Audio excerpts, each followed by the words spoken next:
بینەرانی خۆشەویستی تەلەڤیزیۆنی کۆمەڵە لە هەر کوێکە هەن سڵاوی خۆم و باقی هاوکارانم پێشکەشتان بێت. لە بەرنامەیەکی تر لە بەرنامەکانی تەندروستی هاتووینەتەوە خزمەتتان بەو هیوایەکە جێگەی ڕەزامەندی هەموو لایەکتان بێت. بینەرانی بەڕێز بابەتی ئەم جارەمان لەسەر سیستمی بەرگری لەشە. سیستمی بەرگری لەش هەرو جۆرێکە لە ناوەکەیە دیارە ئەو سیستمەسە کە لە لەشی مرۆڤ وەکو حاڵەتێکی دفاعی لە بەرابەر نەخۆشیەکانە مقاومەتەکات. لەسەر ئەم سیستم بەرگریە دوودانە لێکۆڵینەوە کە لە ماوەی هەفتەی ڕابردووە ئاکام و نەتیجەکەی دراوە دەرەو بەرنامەکەمان لەسەر ئەو دوو بابەتەسە. یەکێکی ئەوەیە کە نەخۆشی شێرپەنجە کە یەکێک لە شێوەکانی دەرمان ئەو ڕادیۆتەراپی یا شیمی دەرمانی ڕێگەیەکی تریش کە بۆ دەرمانی شێرپەنجە بەکاریەبەن بەناو ئیمونوتراپیە کە ئەم لێکۆڵینەوە وایە ژێت ئەڵێت کە ئەوانەی کە ئیمونوتراپیەکەن احتماڵی حملەی قەلبی یا نەخۆشیەکانی دڵ لەوانە ها لەسەرەوە. دیارە تیمێکی گەورە تیمەکە 23 کەس بوون کە بەشداریان کردووە لەم لێکۆڵینەوە، هەر لە متخصص ئۆنکۆلۆژیە و شێرپەنجە جەڕاح ئەوانە کولن بەشداریان کردگە لەم لێکۆڵینەوە، نەتیجەکەیشیان داوەتە دەرەوە. من ئشارەیەک دەکەم بە ئەو لێکۆڵینەوەی کە تاقیقا کە کردویانە و لە ئاخری شەو کە مەبەستیان چی بووە بۆ ئەم کارەیانە ئەنجام داوە، من بینەرانی خۆشەویستمان ئاگادارەکەم. هەروەکە وتم ئیمونوتراپی یەکێک لە ڕەوشەکانی دەرمانی شێرپەنجەز کە بەکارە بەرگێت بە پێچەوانەی شیمی دەرمانی کە شیمی دەرمانی مستەقیمەن ئەسەری خۆی لەسەر ئەو سلول و خانگەرە دائەنێت کە سەرەتانین، بەڵام لە ئیمونوتراپیە هەر ئەو ئەسەرە لەسەر سلولەکان بەڵام بە شێوەیەکی غێرە مستەقیمە. کارەکەی چییە؟ کارەکەی ئەوەیە کە لە نەخۆشی شێرپەنجە کاتێکە ئەو غودە دروستە بێت، ئەو سلولە سەرەتانیگەرە پەرە ئەسێنن، سیستمی بەرگری لەش ئێتر ئەو سلولگەریە ئەو ئەنازە نین کە بتوانن مقاومەت بکەن یا بربەرەکانێکن لەگەڵ ئەو سلولە شێرپەنجە یا سەرەتانیگەرە. بۆیە ئەم ئیمونوتراپیە دەرمانگەرێکە کە بۆ تەقویەت سیستم بەرگری دروست لە ئازمایشگاکانە دروستە بێت. ئەو مەوادیشە کە بەکاریەوەن بیۆلۆژیکین یانێ زیندون دەرمانگەرێکە کە لە ئازمایشگا دروستە بێت و بۆ ئەم بەکاریەبن. معموڵەن لە دەرمان سەرەتانە هەر ئەو سیستم بەرگری لەشە معموڵەن جیالەوەی کە لەش مقاومەکان لە بەرابەر عفونەتەکان، ڤیرۆسەکان، باکتریەکان مقاومەتیشەکان لە بەرابەر ئەو سلولگەرە کە بە سلولگەرێکی سەرەتانی ئەناسرن. احتماڵیاندا کە دەرسەدێک لە ئەوانەی کە ئیمونوتراپیە کردن، ئەوانەی کە نەخۆشی شێرپەنجەگرن و دوای ئەوەیشە ئیمونوتراپیەکەن تووشی نەخۆشیگەری دڵ ئەبن. دیارە ئەم سلولگەرە کاتی خۆی کە یانێ ئەو ئیمونوتراپیە کە لەسەر ئەو سلولە ئەنجامە بێت حاڵەتێک وەک بەرگریەکەی زیاترەکاتەوە. سلولگەر سەرەتانی کاتی خۆی هەیە ئەتوانن بە ئەو یانە تێنە سەر ئەو سلولە بەرگریگەرە، ئەو سلولە بەرگریگەرە قوفڵەکەن یانێ توانای ئەنجام کاریان لێ ئەسێنن. معموڵەن بالئیسلاحیش وەکو پداڵ ترموز ناویانە بن، یانێ ئەو شوێنەی کە هەیە بەرگریە کات وەکو ئستۆبەدا بەو سلولگەر سەرەتانیە، ئەوان ئەتوانن لەسەر ئەو شوێنە تەئسیردانن. جۆرێک لە دەرمانەکانی ئیمونوتراپی تێت ئەو سلولە یان سلولە سالمەکە ئەو سلولەکە بەرگریەکە لە لەش تقریبا ئەو حاڵەت ئەو نقطە ئتصالیە مەسدوو دەکات ئەی بەسێت بۆ ئەوەی کە بتوانێت بەرگری کات لە هجووم و خواردنیان بە وەسیلەی سلولگەر سەرەتانی بەرگری هەمێ بکە. پێشتر متاڵعاتێک کرابوو لەو متاڵعاتە وا متوەجێ بوون کە 10% لەوانە ئەی کە ئیمونوتراپیەگەن تەسەلوب شەرایەنیان هەیە. تەسەلوب شەرایەنیانێ ئەوەی کە لایەک لە چاوریەکان ناو ڕێگەکانیان کە شەرایەنەکە ئەوەی کە سڵخڕەگی پێڵێن لەناو ئەو شەرایەنە جەمەوێتەوە وەکو بەرد سفتە بێتەوە کە حمڵەی قەلبی سەکتەی دڵ ئەوانە لە ئاکامە بە دوای ئەوە پێش تێرێت. ئەو 10% هاتن لەسەر ئەوە تاقیقیان کرد کە ئایا واقعاً ئەمە تەئسیری ئەو دەرمانی ئیمونوتراپیە کە هەیە چیان کرد ئەو سلولگەرەی کە ئیمونوتراپی کراون نمونە بەرداریان کرد و ئەو لایەگەرە یا ئەو پلاکە ئەو تەجەمع چاوریە وەکو دیوار لە ناو شەرایەنەکانە بوو سوڕخڕەگەکانە بوو هەڵیان گرت تقریبان کودەکانیان وەکو یەک بوو بۆیە ئەوان نەتیجەیان گرت کە ئیمونوتراپی ئەتوانێت لەو کەسانەی کە دەرمانی ئەم دەرمانە وەرەگرن داهاتووە تووشی نەخۆشیگەر دڵیان کا بەتایبەت تەسەلوب شەرایەن یا ئەوەی کە دووە ئەنجامی ئەوێتە سەکتە یا جەڵدەی دڵ.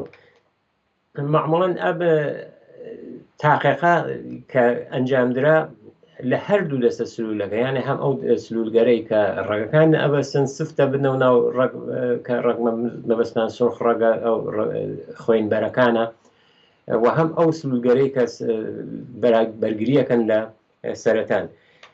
یەکێک لەو کەسانەی کە لەم تاقیقا بەشدار بوو بە دانشیار بوو بە هەر لە بەشی ئۆنکۆلۆژی و کە ئەڵێت کە نەخۆشگەر سەرەتانی و پزیشکەکانیان ئەبێ ئەوە بزانن کە احتماڵی هەست دوای ئەو کە لە پرۆسەی ئەو دەرمان سەرەتانە احتیاجیان بێت کە نەخۆشیگەر دڵیش لە بەرچاویانە بێت. یعنی حتمما ئەو کەسانەی کە ئیمونوتراپیە کردن حتمما ئەبێت بەڕەسی کردن کە ئایا ئێتە بە ئازمایش بە و ئازمایش چۆری خۆینە بە فەحسکەرێکی تر کە هەیە کە ئایا احتمال یا ڕیسکی تووشبوون بە نەخۆشی دڵیشیان هەیە یانە. بەڵام ئەم محققەرە چۆن بەو نەتیجەگەیگەن ئەوان هاتوون هەزاران سلولگەر ژنێتیکی فعالیتگەر ژنێتیکی هین سلولگەر ئیمنیان جەماوەری کردگە و بۆ دروستی بەڕاستیەکەی لە 50 کەس کە و 50 کەسە هەم ژن بووبن یعنی هەم ژن هەم پیاو بووبن لە هەردوو جنسەکە تیانە بووگە کاندیدیش بووبن بۆ جاراحی ئارترۆسکلۆرۆز کە نمونونەکانیان لەوان هەڵگرتووە یعنی بەڕاستیەکان لەوان کردووە. دیارە جیا لە نەخۆشیە بەمە نەوەستاون تەئسیراتی ئەم ئیمونوتراپیە هەم لەو کەسانەی کە شێرپەنجەیان هەیە جیا لە شێرپەنجەکەیش دیابەت یا نەخۆش مەرەزی قەند جۆری دویان هەیە لەسەر ئەوانیش ئەو تاقیق و لێکۆڵینەوەیانە کردووە. هەر ئەم محققەرە خۆیان وا ئەڵێن کە ناخۆشیگەرێک وەک شێرپەنجە دیابەت یا نەخۆشیەکانی دڵ لە خەل ئەو نەهاتوون. ئەبێ ئەمانە بەڕاستیان بکەین کە چۆن ئەگەر یەکێک لەمانە هەدەف بگرین ئەتوانێت تەئسیری منفی لەسەر ئەوانی تردا بنێت. مەبەستیان ئەوەیە کە ئەبێت ئەوە لە نەزەرمانە بگرێت کاتێک کە فقط یەکدانە نەخۆشی ئێمە لە نەزەر ئاگرین کە چارەسەری بکەین ئەو چارەسەرە احتماڵی هەیە کە نەخۆشیەکی تر بە دوای خۆیە بێرێت. یعنی لە کل لە نەتیجەکەیان وایە کە ژن هەدەفی ئێمە کەمکردنەوەی مەترسی سەرهەڵدانی نەخۆشیەکی ترە بە دوای دەرمان و چارەسەری نەخۆشیەکی ترە. ئەمە ئەو تاقیقە بووگە کە وتم 23 کەس کە بەشدار بوون هەموویان متخەسس و پسپۆر بوون لە بەشە جۆرا و جۆرەکانی سەرەتان کە ئەم تاقیقەیانە داوت دەرەوە. نەتیجەی کە لەم تاقیقە ئەوەڵگینە ئەگیرگێت ئەوانەی کە ئیمونوتراپیە کردن حتمما ئەبێت چاودێری نەخۆشیەکان دڵ بە تایبەت ئەو تەسەلوب شەرایەنە ئەوەی کە ئایا چۆری ئەو دیوارە سفت و سەختە لە ناو ئەو شەرایەنە یا ئەو خوێنبەرە دروستەکات حتمما ئەبێت ئەوە لە نەزەرە بگرن. دوومین لێکۆڵینەوەیش کە هەر لەسەر ڕەتی هەیە بە سیستم ئیمنیە ئەو سیستم بەرگری لەشە یا ئەو سیستم دفاعیشی پێ ئەڵێن لەسەر بابەتەکە لەسەر خانمانە، ئەو خانمانەی کە تووشی ناڕسایی یا کزی هیلکەدانەکان ئەبن. ئەو ناڕسایی زوودڕەس هیلکەدان لە خانمەکانە مەبەست ئەوەیە کە لە پێش 40 ساڵێکیە، چۆن سەیرە تەبیعیەکەی معموڵەن لە 50-52-53 بەرەو ژوور لە تەمەنی ئەم تەمەنە بەرەو ژوور، ئەوە سەیری تەبیعیە. بەڵام لە بازێ لە خانمان ئەو کزی یا ناڕسایی هیلکەدان لە خوار تەمەنی 40 ساڵ ڕووەدا، بۆیە پێ ئەڵێن کە ئەوە ناڕسایی زوودڕەسی تۆخمدانە کە ئەتوانێت منجەڕەوی بە یائسێگی، کە ئەو یائسێگیشە بە دوای خۆی ئەوەیە کە ئەو قاعدێگی یا سووڕی ماڭانە نامێنێت، ئەتوان بە دوای ئەوە پووکی ئوستخوان بازێ لە نەخۆشیەکانی تر وەکو نەخۆشیگەری احتماڵاً لەسەر ئەعسابیشیان تەئسیر دابنێت، ئەتوانێت بە دوای خۆیە بێنێت. ئەم بابەتە تقریباً وا دەستنیشان کراوەکەژی ئەو ژنانەی وا تووشی کزی کاری هیلکەدان ئەبن، مەترسی نەخۆشیەکان سیستمی خۆبەرگیری زۆرترە بۆیان. لە بەرنامەکانی پێشوومانە لەسەر ئەو نەخۆشیگەرە کە ڕەبتی هەیە بە سیستم بەرگری ئێمە تەوزیحاتێکمان داوە، من خولاسەوار و بۆ یاداوەری تەوزیحێکی تر شکۆلە ئەدەم لێرە. سیستم بەرگری لەش هەروە وتمان هەر مهاجمێک هەر میکرۆبێک لە دەرەوە بێت وەکو وەزیفەی ئەوەڵی ئەوەیە کە بەرگریەکە لە لەش، یانە هەڵەسێت بە ئەوەی کە مقابڵاکات لەگەڵ ئەو عامڵە خارجی هاتووەتە. معموڵەن زۆربەی مرۆڤ حساسیەت یا ئالێرژی تاقی کردووەتەوە کاتێکە مادێک ئیسە گەردەی گوڵێکە یا دووکەڵێکە یا هەر شتێک کە ئێمە حساسیەتی پێنیشان نەدەین، ئەو ئانتیبادیە کە دروستە بێت ئەو بە حاڵەت پژمە بە ئەوەی کە ئاو لە چاو دێت، لە لووت ئاو دێت یا چاو سوورە بێتەوە، ئەوانە یەکێک لە ئەو حاڵەت گەرەسە کە ڕەبتی هەیە بە سیستم ئیمنی لەشەوەوە زۆربەی مرۆڤەکانیش معموڵەن ئەوە تەجروبە ئەکەن. بەڵام سیستم بەرگری هەمیشە کاری دروست نییە، کاتی خۆی هەیە ئشتباهی حمڵاکات بە سلوولەکانی لەش وەکو عامڵێکی بێگانە لە نەزەریان ناگرێ، ئەوەیە کە نەخۆشیگەرێک ئەتوانێت دروست کات.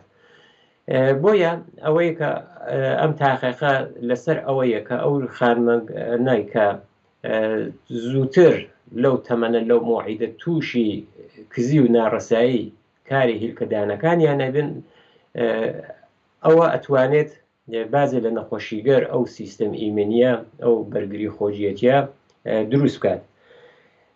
معموڵەن ئەم اختلالاتە کە پیانەڵێن اختلالاتی خود ئیمنی کاتێک ڕوئەدات کە لەش ناتوانێت جیاوازی بین سلول یا ئەو خانگەر خودی و غێرە خودیە تەشخیص بات، وەختی ئەم اتفاقا کەفێ لەش ئانتیبادی دروست دەکات، ئەو ئانتیبادیە یا بڵێن دژەتەنیشی پێڵێن، ئەو دژەتەنە ئەڕوا بەرۆ لای بافتە خودیەکان، یعنی ئەوانە لەسەر ئەوانە تەئسیردانێ، بۆیە ئەوانە بیانە بە ئیشتباه حمڵاگە بە سلولە تەبیعیەکانی لەش و نەخۆشیگەرێک دروست دەکات.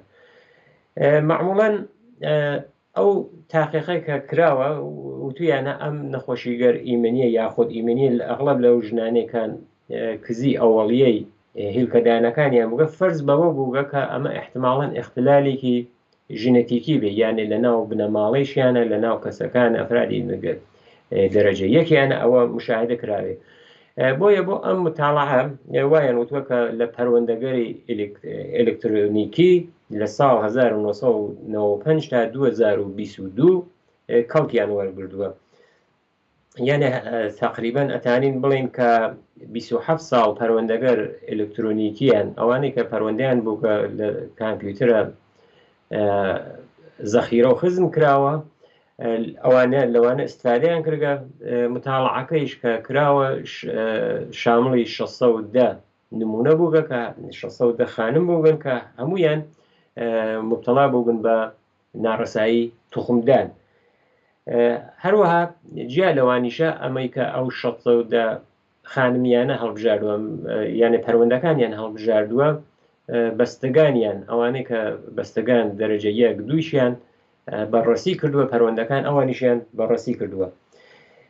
ئەو نەتیجەی کە هاتووەتە دەست و مهمیشە ئەڵێت کە ئەم متاڵعوانیشانەدات کە لانی کەم 25% ئەو ژنانەی کە مبتەلا بە ناڕەسایی تخمدان یا ئەو POIشی پێڵێن لە ئیسلاحە پزیشکیەکەیە یەک یا چەند نەخۆشی خودئیمنیان بووگە، یعنی 25% ئەوانەی کە حاڵەتێکی زوو ڕست تووشی ئەو ناڕەسایی تخمدانە بووگن ئەو نەخۆشی خودئیمنیانە بووگە. جا لەم 25%دا 80% ئەوانەی کە ئەو نەخۆشی خودئیمنیانە بووگە تقریبا کەمکاری تیرویدیش ناو ئەوانە بینراوە. بەڵام ئامارە کولیەکە لەو 25%دەی کە نەخۆشی سیستم ئیمنیان بووگە یا ئەو نەخۆشیگەرێکە ڕەتی هەیە بە سیستم ئیمنی 80%یان یەک جۆر نەخۆشیەکان بووگە، 22%یان زیاتر لە یەکدانە لەو نەخۆشیگەر خۆت ئیمنیانە بووگە. هەر لەم تعداد یان 600 خانمیشە دەیە کەمتریان تووشی ناڕسایی ئادرناڵ ببن کە ئادرناڵیش هورمونێکە کە بۆ بازێ لە تەنزیم فعالیتگەر لەش تاسیری خۆی هەیە. دیارە ئەو نەخۆشیگەرە زۆرن، یعنی ئەو نەخۆشیگەر سیستم بەرگری لەشە زۆرن، وەکو ڕۆماتیزم، وەکو سۆریازیس کە ئەو لەسەر پێسە خۆی نیشانەدات، سلیاک کە حساسیەتە بە هەموو نانێک بە نانێک بە هەموو گەنمێک، ئەوانە یعنی ئەو نەخۆشیگەر سیستم خود ئیمنیە زۆرن. شاید بڵێم حتا ئەمەینەکانی چاوی یا هین ڕێخۆڵەیشمان لە بەرنامەکانی پێشووە ئێمە بەڕەسی کردووە. ئەم لەسەر ئەوەی کە ئایا ئەم تاقیقە کراوە لەسەر ئەو کەسانێک کە ئایا ئەو نزیکانیشانە یانە ژنێتیکیە، نەتیجەکە وە ئیعلام کراوە کە نەتیجەکە 100% نییە کە حاڵەتەکە ژنێتیکیە یانە ئریسیە وراثەتیە، بەڵام نە لە هەمویان، بەڵام لە بازێ لە کەسەکان یانە کەسە نزیکەکانی ئەو تعدادە کە هەڵیان بژاردووە ئەم حاڵەتە نەخۆشیگەر خۆت ئیمنی بینراوە. بینەرانی خۆشەویست، ئەمە دوو بابەت بوو کە تاقیقێکی تازە بوو لەسەر نەخۆشیگەر خۆت ئیمنی. من لە فرسەت ئستفادەکەم تاقیقی یەک تاقیقی تریش یا متاڵعەیەکی تریش کرابوو کە بەنسبەت ئەم دوودانە تاقیقەکە این هەفتەی پێشووە کەمێ دووسێ هەفتە لەوە بەرە پێم خۆشە ئەوەشتانە بۆ ڕابگەێنم سەریع لەسەری ڕەدەبم. ئەو تاقیقە ئەوەیە کە ئەڵێن کە نەتیجەگیری کراویش متاڵعەی بوو کە خواردن زۆرتر لە 45% کالۆری دەریافتی ڕۆژانە، یانێ 45% زۆرە، یانێ تقریبا لە نیمە وەسە نیمە دوای سەعات 5 دوانیوەڕۆ ئەتوانێت گلوکۆز یا ئەو قەن خوێنە سەتحەکەی ئاڵوگۆڕ بێرێ بە سەریە، بۆ سڵامەتیش تاسیری هەیە. بازێت قسەگەر هەیە کە باوە لە ناو کۆمەڵگاوەکو ئەوە ئەڵێن کە ئەگەر درەنگە شەوە بنیام کەم خوات یا خواردنێکی سووک خوات، بەڵام واقعاً ئەوە نازانم کە ئایا تاقیقێک یا متاڵعەیەکی علمی لە پشتیەوە هەیە یا نییە. ئەو متاڵعە کە لەسەر ئەم بابەتە کراوە چونکە نەبووە ئایا ئەمە ئەتوانێت ڕاست بێ یا وانە بێت کە ئەو متاڵعە وای نیشانداوە کە هەروەکە شارەمان کرد ئەوانەی کە 45% کالۆری لەشیان لە دوای سەعاتی 5 دوانیوەڕۆ وەرەگرن تقریبا 100 گلوکۆز یا ئەو قەن خوێنیانە ئەڕواتە سەرەوە. من لێرە ئەوان وا ئەڵێن کە ئەگەر ئەو قەن خوێنە لەسەر بێت کە بۆ درێژماوە ئەتوانێت بۆ بێتە دیابەتی جۆری 2. هەروەها ئەو کارشناسکەرە وایەن وتووە کە پێشتر ئەیانوت ئەگەر ناو ڕۆژە ناو شەوە لە کاتی شامە خواردن زۆر بخۆربێت ئەوە ئەتوانێت کێش وەزن بڕاتە سەرەوە. بۆم دەلیلە بوو کە مردم غەزاگەرێکی سۆکیان نەخوارد. ئەڵێت کە ئەهمیەتی ئەو متاڵعاکە ئەمان کردویانە نیشانە زمانێ لە شەوانە ڕۆژ ئەو وعدە غەزایی گەرەکە ئەخۆرگی ئەتوانێت تەسیرێکی منفی بە متابلیزم یا ئەو سووتاندنی ئەو قەنە بێت یا ئەو گلوکوزە بێت سەرف لەزەر لەوەی کە ئەو میزانە چەندێک بێت. معموڵان وتیان ئەوانەیە کە دێر نانەخۆن و ئەوانش کە زوو نانەخۆن ئەوانش تقریبا ئامارێکیان هاوردووە 26 تانە بەشدار بوویان هاوردووە کە 50 تا 70 ساڵە بوو بە ئزافە وەزن و چاخیشیان بوو بە یا پێش دیابەت بوو بن یا ئەوەی کە دیابەتی جۆری دویان بوو بە سەح تەحمل گڵۆکوزەکانیان ئەنازیگیری کردە. متوەجی بوو بن ئەوانەی کە بە شەوە غەزا یا خواردنێکی زۆرە خوۆن ئەو تەحمل گڵوکۆزە تێتە خوار یانە قەنەکە ناشکێت لە حەدێکی بانامێن ئەو متابولیزمە بە باشی ڕوونادات. بۆیە ئەڵێن کە ڕیتمیکی شەوە ڕۆژی لە لەشتا هەیە وەکو ساعتێکە کارەکات وەکو ساعت مرکزیکە کە خۆی لەگەڵ شەوە ڕۆژ هەماهەنگەکات. ئەمانیش تقریبا لەو تاقیقەکە کردویانە وتویانە پێشنیاری ئەوە ناکەن کە دوای سعات 5 هیچ نەخۆرگێت ئەڵێت خواردن بخۆرگێت بەڵام ساهی کردێت ئەو دەرسد کالۆریە زۆرە ئەو مقدارە کالۆریە کە دەریافتە کردێ ناو ڕۆژە بێت بە تایبەت شارشیان کردووە ناو ڕۆژ ئێژن لە کاتی ڕۆشناییە یانێ ئەو کاتێکە هەوا ڕوونە لەو کاتە بێت. پێشنیاری تریشیان کردووە بە شەوانە لە غەزاگەر فراوەری شودە نەخورگێت. خولاسەی کەلام ئەوەی کە ئەم تاقیقە وا ئەڵێت کە لەسەر ئەو کەسانەی کە وادا بەشیەکان کە نیوەی خواردنەکەیان ناو ڕۆژە بێ نیوەی کالۆریەکە ناو ڕۆژە وەری بگرن نیوەیکیشی لە شەوە وەری بگرن ئەوە باش نییە دیارە دەرسەدەکەیان ئەعلام نەکردەوە لێ 45% زۆرە یعنی نیمە کالۆری ڕۆژانە یعنی شامێکی سەنگین خواردنێکی سەنگین. بۆیە ئەوان پێشنیاری ئەوەیانە کردگە کە ئەو خواردنە سۆک بێت یانێ خواردنێکی سەنگین نەبێت دوای ئەوەی کە هەوا بەرەو تاریکی ئەڕوا یا بڵێن کاتی شەم. بینەرانی خۆشەویست لێرە هاتینە کۆتایی بەرنامەی ئەم جارەیشمان هیوادارم کە جێگەی ڕەزامەندیتان بێت لەلایەن خۆم و باقی هاوکارانم ژیانێکی پڕ لە تەندروستی و شادیتان بۆ بە ئاواتە خوازم.